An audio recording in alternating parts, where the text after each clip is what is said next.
Moving was supposed to be a fresh start, a new chapter, a chance to build something even better than before.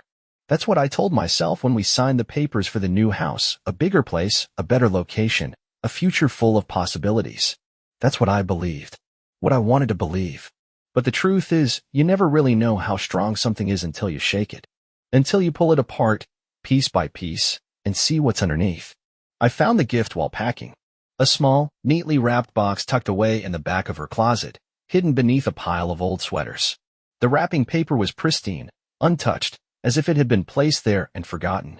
At first, I thought maybe it was a surprise for me, something she had bought and meant to give me later. But when I turned the box over, I saw the tag, "To my love." But it wasn't my name written underneath. It was someone else's.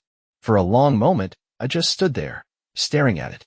My mind struggled to catch up with what my eyes were seeing. The handwriting was hers. There was no mistake. She had bought a gift for another man, wrapped it carefully, and hidden it away in our home. My hands felt numb as I sat down on the edge of the bed, the box resting on my lap. I should have opened it, should have ripped off the paper, torn into whatever secret lay inside. But something stopped me. I didn't need to see what was inside to know what it meant. I had been living a lie. And now, it was time to tear it down. I didn't confront her. Not yet. Not right away. Confrontation would give her a chance to explain, to twist the truth, to make me doubt what I already knew. I needed more. I needed everything. I started paying attention, watching, listening, and suddenly, things I had ignored before became impossible to miss. The way she smiled at her phone when she thought I wasn't looking.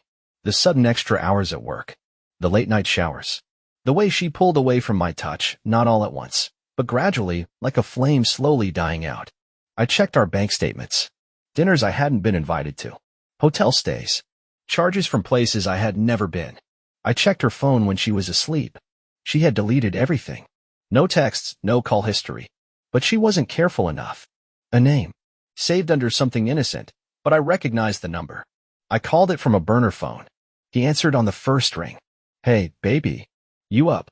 I hung up, sat in the darkness, feeling my heartbeat pound against my ribs. There it was. Undeniable proof. She had given herself to another man. And now, I was going to take everything from her. The plan came to me in pieces. A slow, methodical unraveling of everything she thought she had control over. She had been building a life behind my back, carving out a future where I was just an obstacle to be discarded. She thought she was winning, but she had no idea what was coming. I handled the legal side first. Quietly, efficiently. Transferred assets. Removed her from accounts. Prepared the paperwork that would sever her from my life completely. She had been careless, thinking she could juggle two lives without consequences. She was about to learn just how wrong she was. And when it was all set in motion, I finally let her see what I had become. The night before the move, she came home late. Another excuse. Another lie.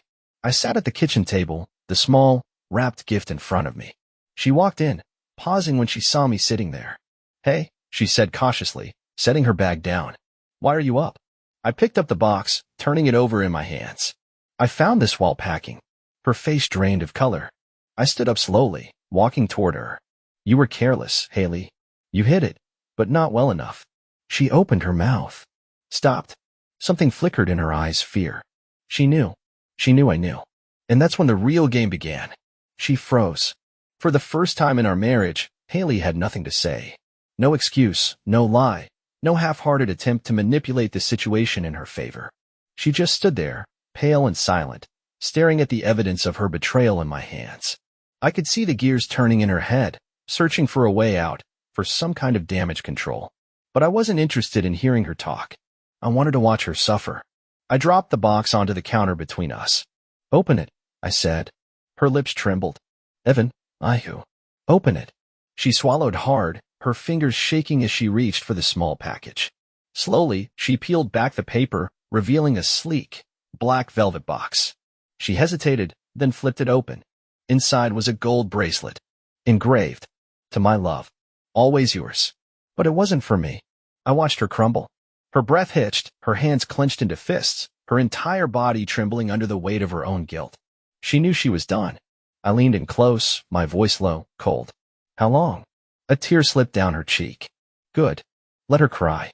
"Evan, please," she whispered. I made a mistake. I smiled.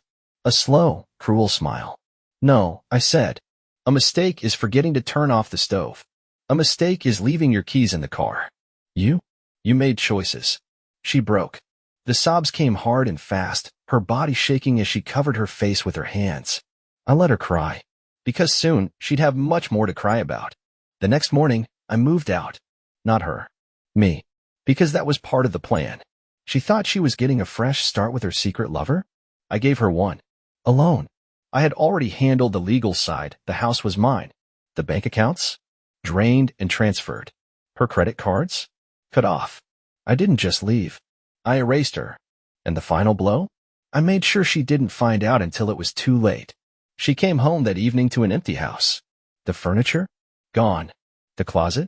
Cleaned out. Our wedding photos? Erased. All that was left was a single note on the counter. I know. Enjoy your new life. She called. She texted. She begged. I never answered.